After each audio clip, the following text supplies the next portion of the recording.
Welcome to the M6P Back to Books. Tonight we're going to be taking a look at Annihilation. We've got Darrin, Kevin, John, and me, Jared, and we're going to be walking you through Marvel's cosmic space event hosted by yours truly, John Coughlin. Thanks, Jared. Yeah, we're going to be talking about Annihilation, the saga from Keith Giffen, and Andrea Di Vito. For the purposes of this Back to Books, we read Annihilation Prologue by Giffen and Scott Collins, and then Annihilation 1 through 6 by Giffen and Di Vito. And all the covers were beautifully painted by Gabriel Delato. There were also some tie-ins we may talk to and reference, depending on who read them and what. But our homework assignment, as it was just to read the prologue and 1 through 6. Annihilation 2006 was kind of a rebirth of the cosmic Marvel universe. It had been died out, almost extinct under Joe Quesada, who said he doesn't like cosmic stuff. He doesn't know what to do. And in 2006, the biggest thing at Marvel was Civil War, which you should go watch that Back to Books when you finish this one. And Keith Giffen said he want give the reader something else.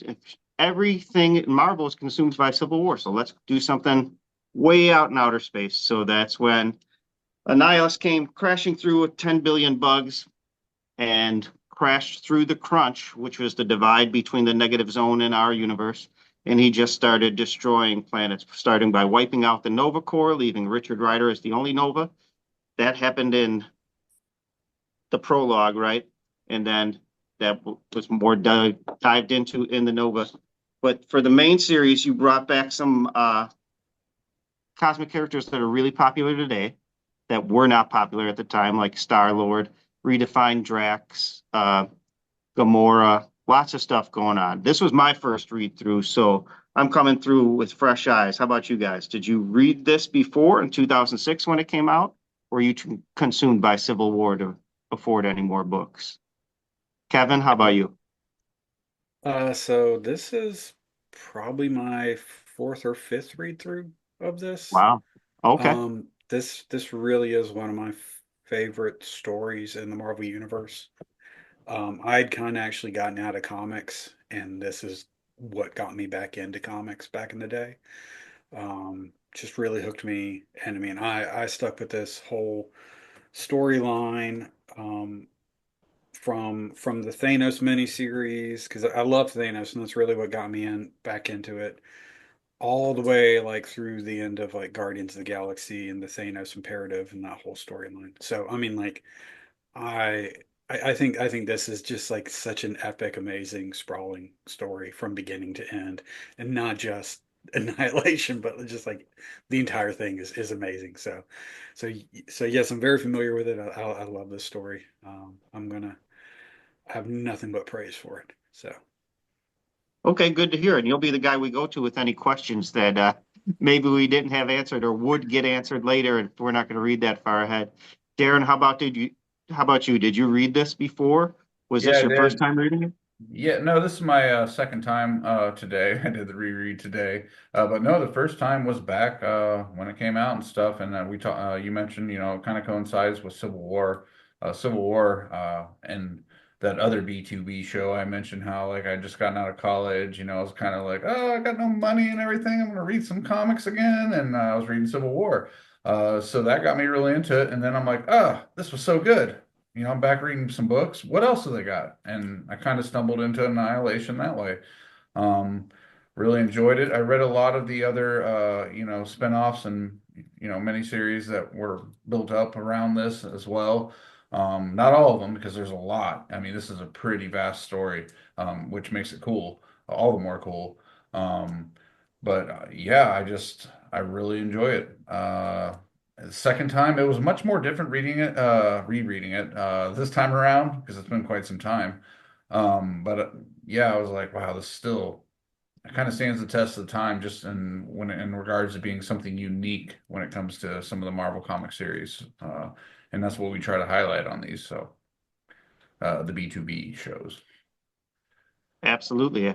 Jared, how about you? First time, many times? What? First time. I was First I was timer. reading Civil War during this, just jacked out of my mind to be going to the comic book store on Wednesdays as soon as I got off work to pick up Civil War. Not really messing with this space series with these, they were, I mean, those characters at that time were very B and C list Yeah. characters. They could not, and that's why they were kind of the behind the scenes, huge cosmic saga crossover going on that no one was really. I mean, if you look at the numbers, this was not a huge selling title. It's more of a, as we got older and nostalgia has set in, like this is a really good read. Everything was Civil War back then. It was Steve McNiven. That was it. So I definitely didn't read it. These were not characters I was interested in, and really not characters that do anything for me today. But it was a fun read. Very fun. Right. So I'm with you, Jared. I had not read this before. I had always seen it. Obviously, it looked kind of cool, but I was so immersed, like you, at that time in the Civil War. I considered buying the trade. I think that's probably where it's gained more popularity as the trades came out around that time. And this is a perfect what we read to cover for this episode is 6 issues and a prologue, right? So that's pretty easy reading. And it was a full story with lots of characters that maybe you didn't care about before, but that it did hook you in with a lot of the characters, and a lot of the characters, like we said, Star Lord, guys like that. I had read Marvel comics. I had read all of the handbooks and everything. I had never heard of Star Lord before this series. Now he's one of the most popular characters in the MCU. So that's the Marvel cosmic that's in the MCU is heavily based on this. I could see that for sure. I wanted to go back and rewatch Yeah. Guardians of the Galaxy after this. But it was a cool. I like that they did it to have an alternative if you didn't want to read the Civil War. And I was a little bit. You see all of the tie-ins, but I like the way they did the tie-ins. They're they're prologues too. If you like Nova, Super Skrull, Silver Surfer, Ronin, you can read 4 issues about them. And if you didn't, you'd still get the story.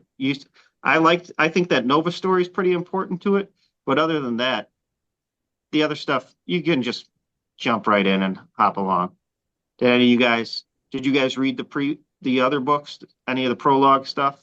I'm sure Kevin read most of it, or what? Yeah, I reread the 12 issues of the Thanos series before this because the first 6 issues don't really tie into it. It's a Jim Starlin heady cosmic opera for the first 6 stories. If you're into that, which I love it, it's cool. If not, don't read those first 6 issues. The second 6 issues is Keith Giffen. It's the final 6 issues, and it's Star Lord and who's the Shi'ar guard guy whose strength is based on his confidence. Gladiator? Gladiator. Gladiator, yeah. So they're at the kiln, and Thanos goes to the kiln, and there's a whole story there. In that, when that series ends, it starts up like the first page of Annihilation Prologue is the end of the Thanos miniseries. So they really do tie together, and you get to understand where Star Lord is coming from, and kind of it's a good introduction to that character, especially at the time because no one knew who he was back then. Um, Right. and then I read the Nova miniseries. That was about it, other than the standard 7. I do think that Nova mini is if you like Nova as a character, that's a really important read. It's a really good read. So, and also Drax. I think that Nova series actually does a good job with Drax as well. Right. Darren, did you read all the tie-ins, or did you just read the straight Annihilation story? So straight Annihilation, and then I did read some of the tie-ins, but like again, I was getting back into comics and everything, so I was going to the shop, and it's like someone like it'd be Wednesday, and someone would already be gone, or they just didn't get enough copies in. They were already uh, pulled for people who have catalogs on, at the store on file and everything. Right. but I did read quite a few. I've read some of the Thanos series Kevin mentioned. I read some of the Silver Surfer. I still have these too. Some of the Nova. So I've got bits and pieces, but like I never read any of the tie-ins in their actual order back then. No. Yeah.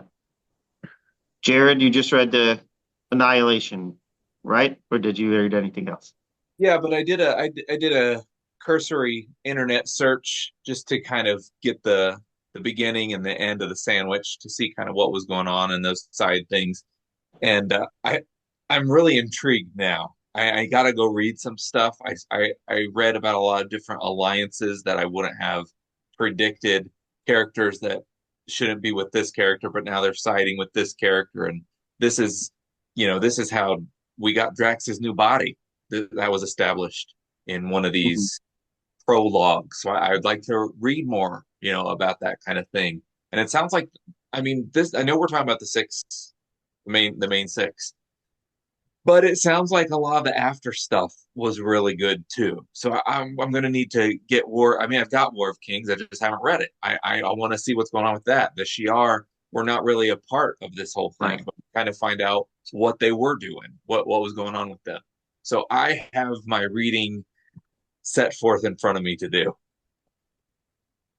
Yeah, me too. I read, I went on Marvel Unlimited. I said Annihilation event reading order. It did not include that Thanos, which Kevin's talking about, but I think I'm going to go back and read those 6 issues because I was most curious as to how Star-Lord got involved. He wasn't in any of the tie-in stuff. The Nova was really good. I liked the art on the Ronin story, and it was a fine story. Silver Surfer was kind of interesting with the Heralds of Galactus. That's kind of the throwback to the old Marvel cosmic stuff. You know, going back to the Infinity Gauntlet. You have Thanos, you have Silver Surfer. In the main story, they're well, Thanos is a pretty big player, and there's some obviously very interesting developments in him. But Silver Surfer is just trapped for 90% of this, 5 of the 6 issues, right? Um, so yeah, it was good all the way around. But again, you can just read the story, and it was good, and it was a definitely different cosmic story, not just because of the characters, like Kevin said about the first 6 issues of Thanos. That's what Marvel Cosmic was that we grew up with. If you grew up in the '90s, around the time uh, the Infinity stories were coming out, because Jim Starlin, just big mega god, powerful people, and now we have like a Star Wars style boots on the ground war against a zillion bugs. So it's like being in Kevin's backyard, except in outer space. It's really. Uh, so what did you guys say? Were you cosmic fans? I know we had the Infinity Gauntlet story. We all loved that. Other than that, were you kind of a cosmic fan? Did this change your mind? What were your thoughts? If you have to compare this to the old cosmic, Kevin, let's say you read the whole thing. So you talk about that. You read Thanos, 12 issues. I mean, Which, I love the old cosmic stuff. It's philosophical opining. It's heady right, for comics. It's not for everyone. right. I do not disparage anyone who cannot get into that stuff. That's fine. Sometimes it feels like college reading. It's fine. Um, I enjoyed it though, but the new cosmic stuff, I mean, it's exciting, it's fun, it's exhilarating, it's kind of what you want in a sci-fi epic a lot of times. And so I mean, I think they both. It's kind of like I love 2001: A Space Odyssey and I love Star Wars. And I think you can love and enjoy both of those. It's just whatever your mood is. So That's true. It's true. Darrin, you like the boots on the ground stuff? You like the more space lasers, man on man fights, or you like you know, guys making their names out of rocks and stuff like that, and Thanos is God kind of thing. A Uh, little bit of both. yeah, I think so. I like the street level characters and everything, and then I like to go completely to the other extreme for some of the cosmic stuff. I never got really into a ton of the cosmic stuff prior to. I mean, I'm still not into it a bunch, but like But Annihilation, one of the things that stuck out, as a kid, I always liked the Silver Surfer, and I knew who Thanos was, and that kind of pulled me in. Um, it was like kind of when I first read it and everything, and even when I reread it again today, it was just like there's a lot of these books that you know, some of the newer ones, Civil War included, that just kind of have that cinematic feel. They may not be necessarily written the best, they're still written well, but they are still, I guess, to Kevin's point, fun. And that's what this was for me. Like anytime it's either bad or it's good. We can sit here and discuss everything about break every single comic book down and everything. Oh, the writing's good, the art's good. Overall, it's either good or it's bad. This was good for me. Yeah, right. Jared, what did you think? You like this? You prefer the old stuff? Yeah, I think for me, there are three different segments of cosmic. There's our 70s and 80s. Everything is Kree and Skrulls and Silver Surfer kind of cosmic. Then we got our 90s Infinity War and Gauntlet and everything's infinity, and also like Kevin was saying, these big celestial beings with Jim Starlin, and they're just standing around talking for 8 issues. And then you've got the today's sort of Annihilation cosmic. It's like this new brand of cosmic, street level almost, kind of nitty gritty, dirty Guardians of the Galaxy, and Groot and Star Lord and Rocket are all of a sudden popular again. When in the 70s, no one knew who they were then either. So for me, there's kind of three, and I'm not a huge fan of any of them, but I found that Infinity, Gauntlet, and War and Crusade I was the most fan of, because it brought my heroes and it had them interact with these cosmic heroes. So you had, Cap and Cyclops and Hulk and Spider-Man are interacting with Gamora, and I mean, you had Alpha Flight for goodness sake, and Infinity Crusade and Infinity War and all that kind of stuff. So while they're not the cosmic stuff, still doesn't do it for me. When you bring in my people with them, I like to see that sort of interaction of how do Puck and Pip the Troll get along, and what do Colossus and Sasquatch and Drax, how does that interaction kind of work? Yeah. Yeah, no, that's a good way to put it, Jared. There's a bunch of different cosmic eras in the Marvel universe. And to me, the cosmic, a lot of times it just felt like a way to make a super powerful character, like the Silver Surfer. We talked about his introduction and Galactus and stuff, but you can't have them doing what they do in the middle of New York City with all of our street level characters. If Thanos and Silver Surfer fight in Times Square, there's no more Times Square. So you have to put them on an abandoned moon somewhere outside of Titan, outside of Saturn, the ninth moon or some kind of nonsense. And then you can just bring in and now they're doing that. I liked it. I like the new one. You're still doing that, but you're just like, we're just going to have space wars with giant bugs, and we're going to eliminate this planet. Oh, well, that's gone. Now on to the next one. We're going to eliminate this. So it was, I liked both. I'm not the biggest fan of Cosmic. I don't go out of my way. I enjoy the characters. I enjoy a good story, just like Darrin said. A good story is a good story. And a good story needs good art. What did you guys think of Andrea Di Vito, who I had never seen draw anything before or since that I know of? He just not, I mean, I'll start, I guess, this one since I already did. He was good. He was solid. He was solid throughout. I liked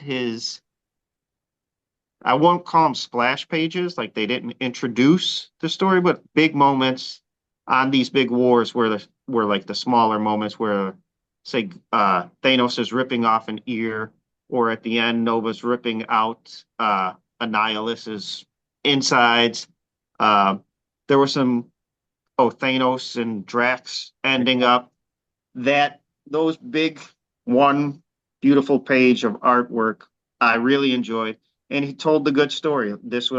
So I wonder if that's why it's used, also because everybody else was doing Civil War at the time, but he was not a bad artist at all. I enjoyed his art. It wasn't anything so stylistic that it stuck out to me as I got to read whatever this guy draws, but very good. I mean, I can't really not nothing bad enough for me to say that was distracting, and the good stuff was good when it needed to be.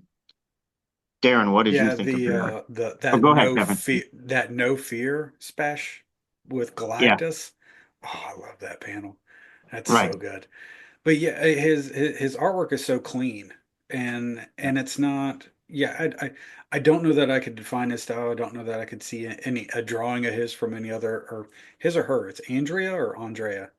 I It's don't. Andre, but I looked up the picture and it's a guy with a beard, so Okay, all right, we'll go with that. I it's had no like idea. Andrea Bocelli, not Never Andrea. Okay. know. No. You know, How dare you assume that? Yeah, how dare you? Just want to make sure.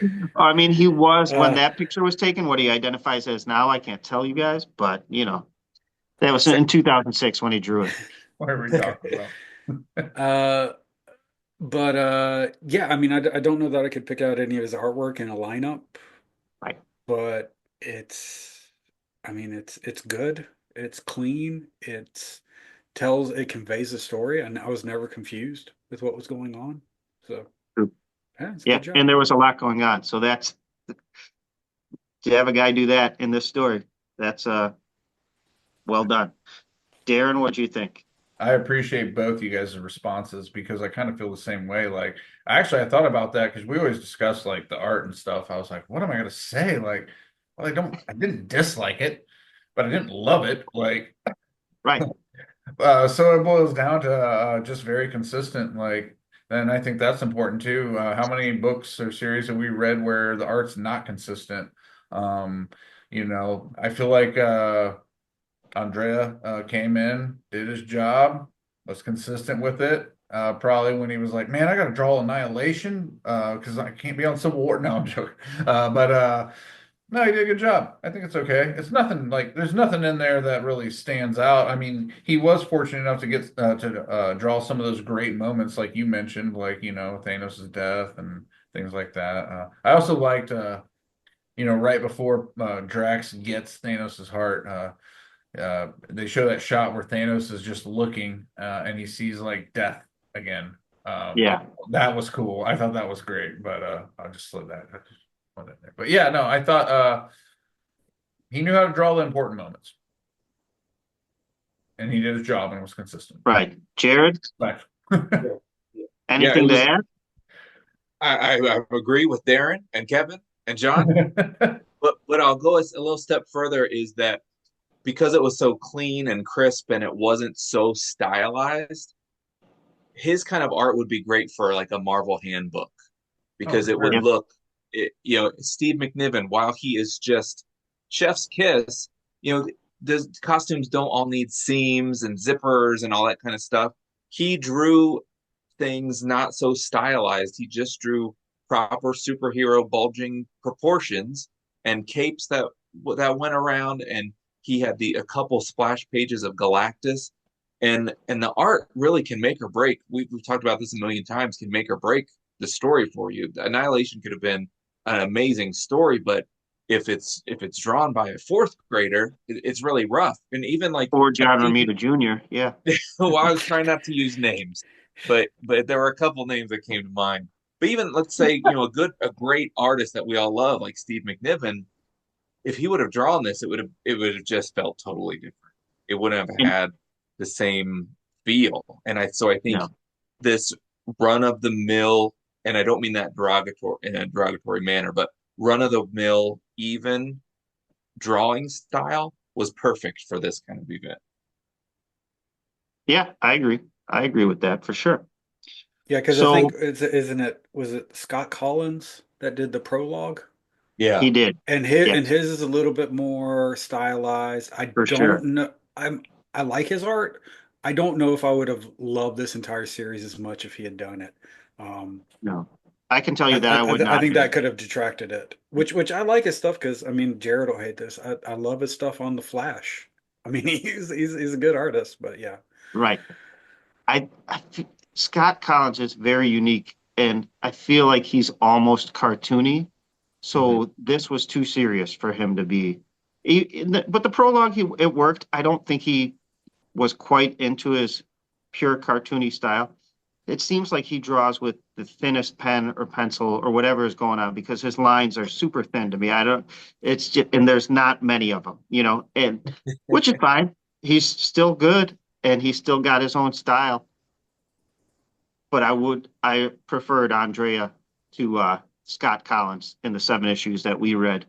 And I think Scott Collins might have taken me out of some of the more serious moments with his cartoonish style.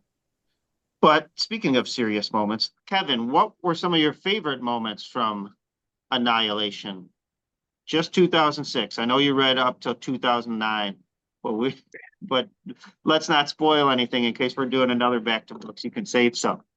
All right, But I'll from save this the series, Annihilation, Conquest, and the Guardians of the Galaxy and the Nova series for later. So I think for this one, I remember the first time reading it, and I was kind of blown away by the destruction of the Nova homeworld. Like that was really big. I think that was the reason I even read the book is because I was a New Warriors fan back in the day. I liked Nova. I liked Richard Rider. So I think that's one of the reasons him and Thanos were why I picked the book up in the first place. Um, so that was pretty big. I mean, and then there's obviously the key moments of, I already said the no fear when Galactus wakes up and starts just opening a can, and obviously Annihilus' death, obviously Thanos' death. Those are both epic moments. Yeah, it's hard not to think about like those big epic moments, but I think there's a lot of really good character stuff tossed throughout it through, and I think that can get overlooked. But nothing's coming to my mind right now to bring to as an example. okay. Those were all great. Darrin, what stood out to you? What moments caught your eye, made you say, wow? So one of my favorites, obviously, Drax punching through Thanos' chest and killing him. We posted about that on the M6P before. Shared that panel amongst many others.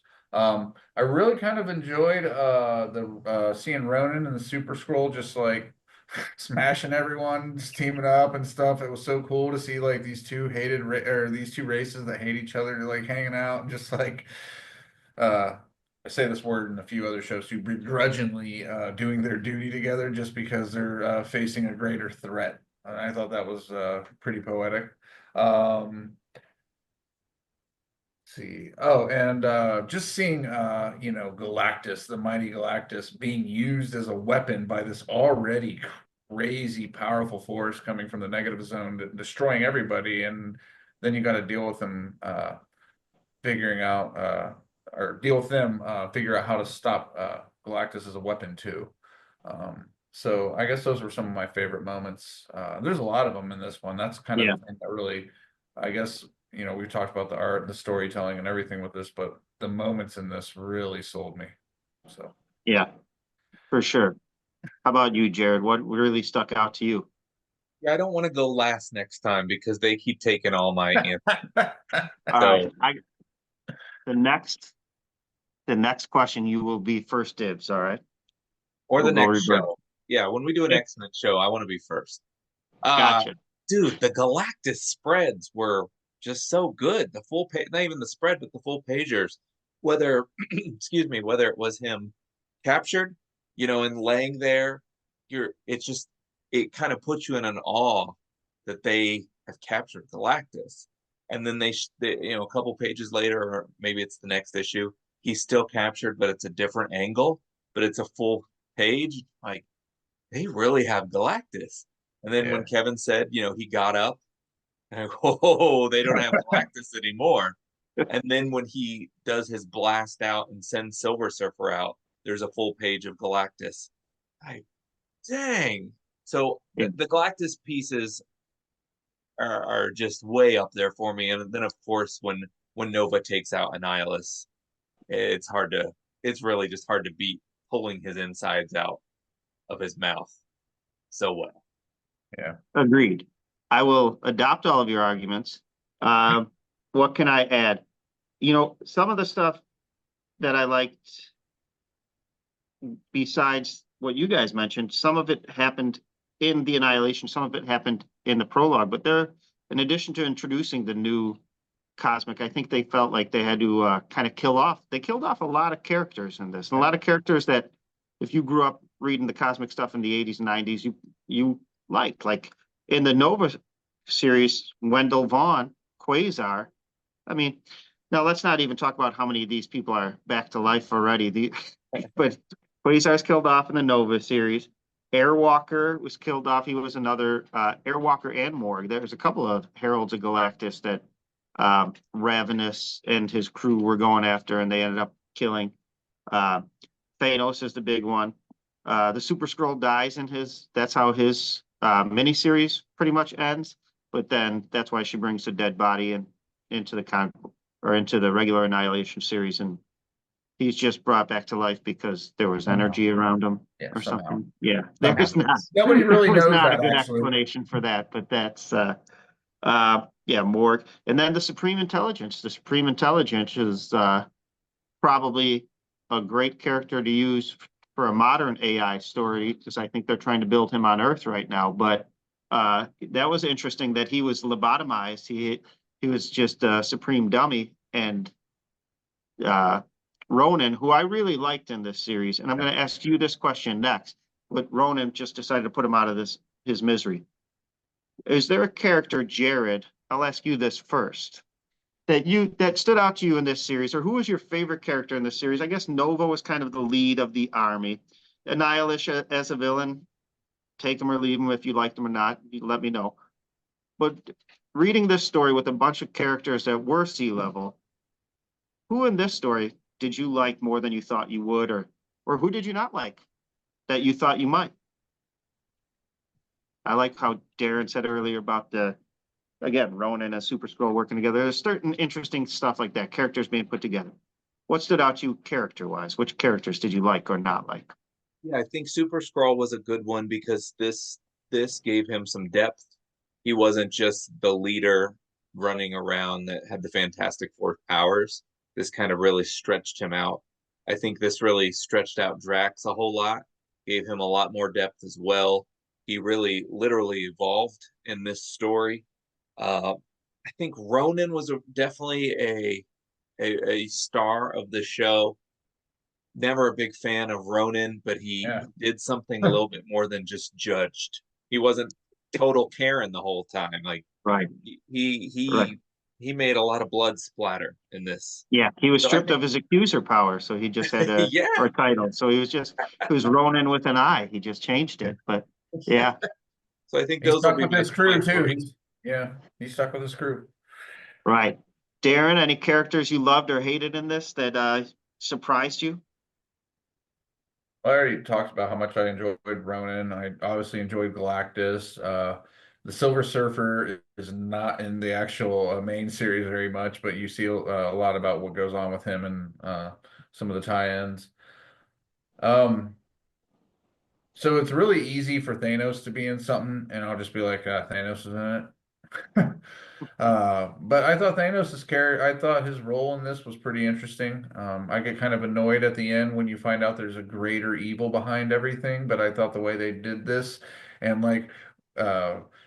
he just gets so annoyed towards the end about being shown up about something, and that's his whole like, okay, I changed my mind. I'm gonna go ahead and let's go stop Annihilus. I thought well, Darrin, the only thing Thanos hates more than somebody that wants to destroy half the universe is a guy that wants to destroy the whole universe. I mean, that's the difference between Thanos and Annihilus in this story. And then I guess this ties back in with some of the moments we talked about, but seeing Drax just finally gets to Thanos and going after him relentlessly, and he's like, give me more time.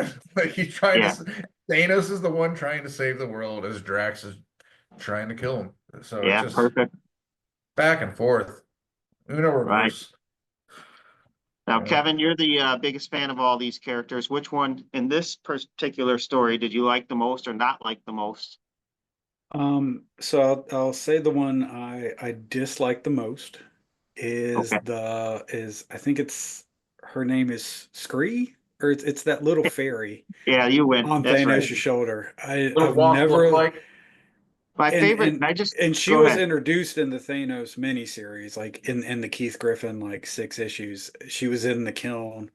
I've just never liked that character. I've never understood it. It's just not a character I like, and very annoying the way her dialogue is written. And her So existence makes you like question Thanos, right? Like Yeah, I what's going don't on like her. here? Why is he letting her? Do they explain that better in the Thanos yeah, miniseries? Does he serve his purpose? she helps him out, and she kind of she has his back and kind of saves his life at one point in the kiln. So he feels Oh, a little bit of debt to her. Hmm. He's kind of an anti villain, not even an anti-hero. He's kind of an anti-villain in Yeah. that whole storyline. So yeah, it's not the best characterization of Thanos, and it's definitely not the best character.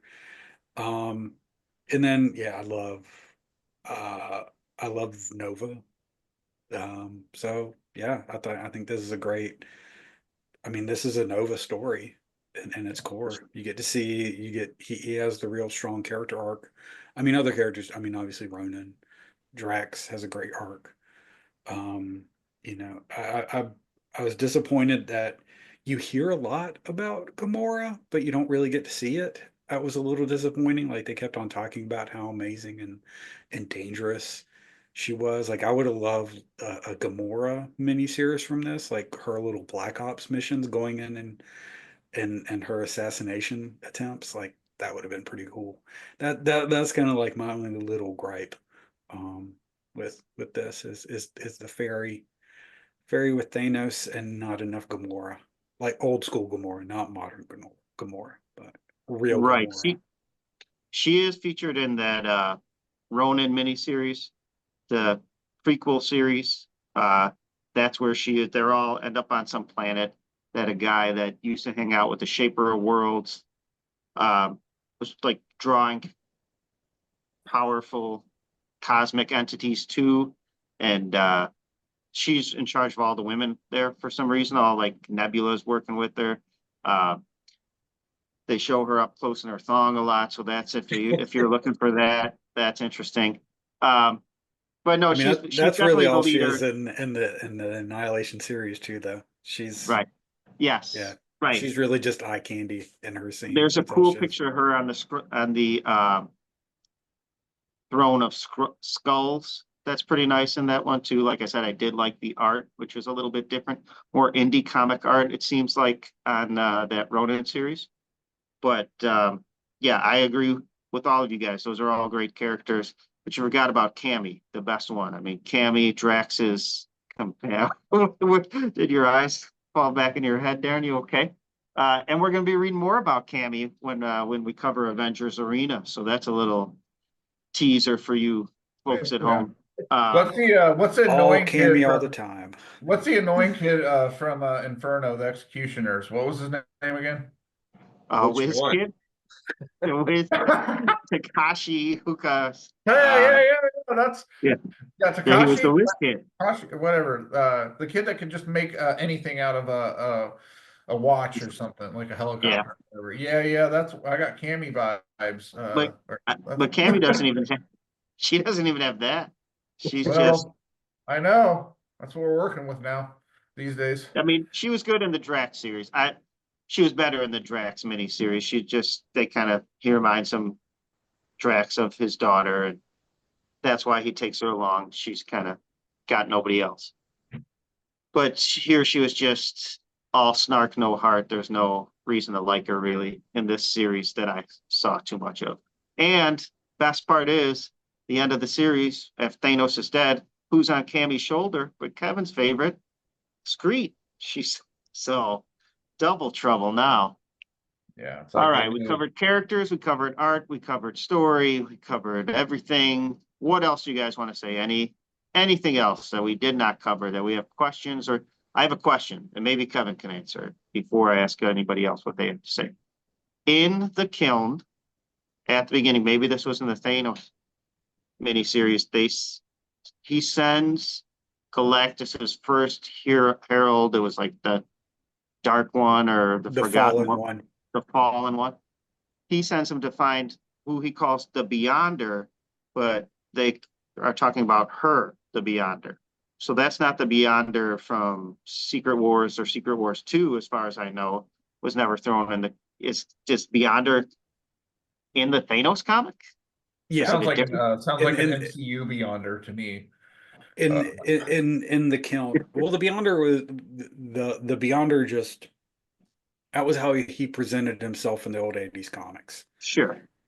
So there was a little bit of maybe his mind got wiped or something like that, and that's just how she now presented herself.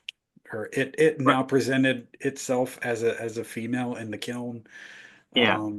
So yeah, just read the last 6 issues of that Thanos series. You don't really need to read the first 6 issues, and it'll explain all of that, and you get like So it is the a Beyonder. really cool battle with the Fallen One and Thanos, and yeah, it's good.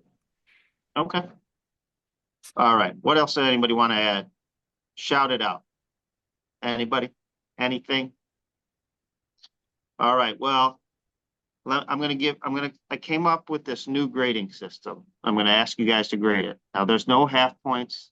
There's no nonsense. All right. You can give this series one of three grades. An M for marvelous, masterpiece. A 6, because it's right in the middle of the road. It's a 6 out of 10. In fact, it's a 6 out of 12. Or a P, it was poor. Oh. I would put another P in front of it, but this is a family show. So it was just poorly executed. So do you give this an M, a 6, or a P? I'm going to start with Kevin because I already know his answer. Yeah, well, one, I want to give you a grading system in M. That's really clever. I like it. Yeah, and this book is an M for me. Absolutely. Yeah. Gotcha. Darrin, you giving this an M, a 6, or a P? What was the 6 again? 6 is middle of the road. 6 out of 12. No, You gotta commit. I can't call this one middle of the road. I'll give it an M. Gotcha. Jared, how you feeling on this one? I'm feeling like an 8. Right? That's what I Don't wanted. even give me an 8.5. All right. Because I love the grading scale. That's a hard grading scale. You got him. It's Yeah, because I think if you replaced the characters with characters that I had an emotional tie to, like if it was Jean Grey and Abomination, right. So, it might be like, oh, that's a masterpiece. That was the hardest part of this, was there were so many characters that I was very meh on. But yeah. I'll lean more towards the M than the 6. So we'll do an M. Okay. Well, that's a fair point. It took a big swing. I think it landed, but for us comic readers, usually we're reading these big events and we know all the characters. Like in Civil War, that's what made it. That might have been a worse story, might have been a better story. That's for a different back to books.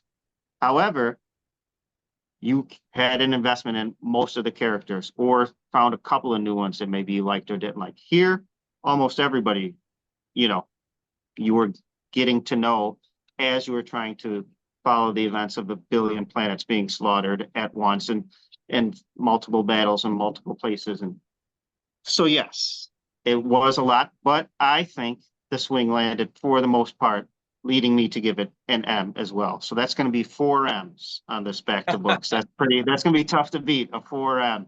Oh, wow. But so we recommend Annihilation. If you haven't read it, you should do it. And you should always make yours the M6P right there.